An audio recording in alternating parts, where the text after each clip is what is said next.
Good evening, everyone. A quick question. Who is influencing your girls? Who is that one in your children's circle that the voice they listen to loudest? My name is Adebukola Akonwo. I'm a teen coach, I'm a mentor, I'm a teen mentor, and I'm also a counselor. And today we'll be looking at the power of influence. We're using the story of Eve and the serpent, the first story, the first most captivating story in the Bible. Welcome to today's episode, and we'll keep having this series weekly.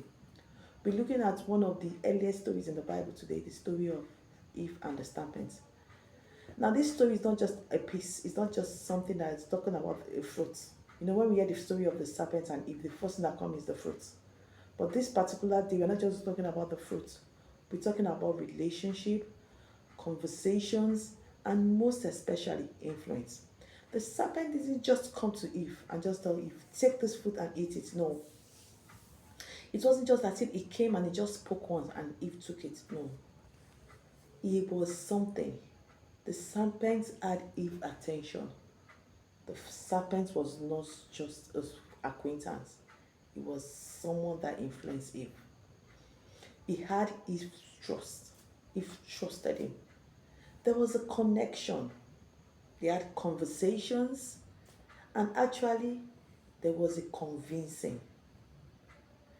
You know something? A random person cannot just come and convince you, even us as adults, not talk of girls, but somebody that we have talked to, we have related with so many times. Now, this tells us something that people around us, the voice we listen to, is very, very powerful. So, this is something I want you to know that even girls, the people who are around their space, they are close friends, their own community. Yes, everyone has a community. Just as you have a community, your girls also have your community. They are the ones that are the people of influence. The truth is that we can't pick our children's friends, but we can help them with their environment. Now, to my parents, to my fellow parents of girls' child, this is very important for us to teach our girls early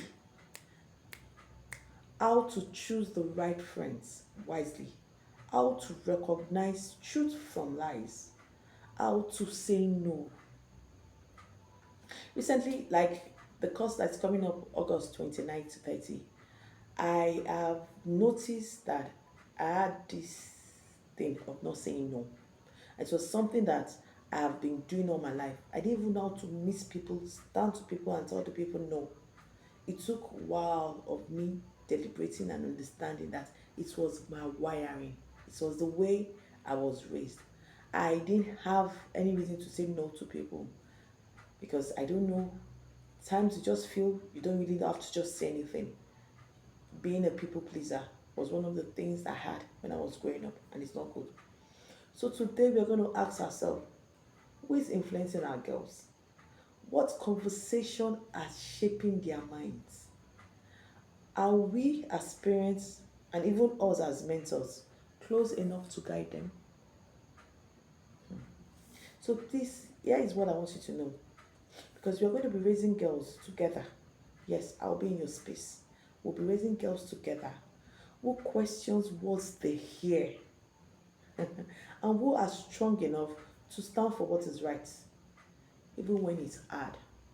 We're going to be together, we're going to do it together, and we're going to raise girls that even when the whole world are saying yes, they stand up and they stand alone and they say no.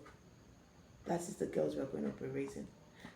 So there is something I just want you to understand before I leave today. The world out there is waiting for the manifestation of our girls, of our boys. And it takes us as kingmakers, both you and me, to raise awesome child. Until I come your way another time, to have an amazing night.